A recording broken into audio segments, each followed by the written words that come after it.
রাজার ঘরে ছোট রানী এলো পদ্মাবতী, রানী পদ্মাবতী।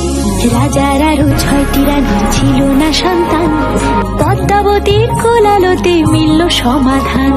বছর যেতে জন্ম নিল 7 ছেলে 1 মেয়ে, হয় খুশির আকাশ হঠাৎ কালো মেঘে গেল ছেয়ে।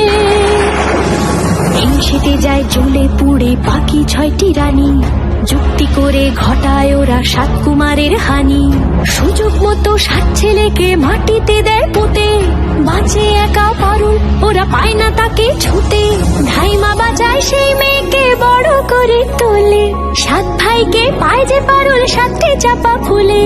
এত কিছুর পরেও রাজার বিপদ যে কাটে না, সূর্য নগরে সুখের সূর্য আর ওঠে না। হিংসা বিবাদ বিচ্ছেদ আর প্রেমের কাহিনীতে পারুল বোন কি পারবে 7 ভাই চম্পাকে জাগাতে।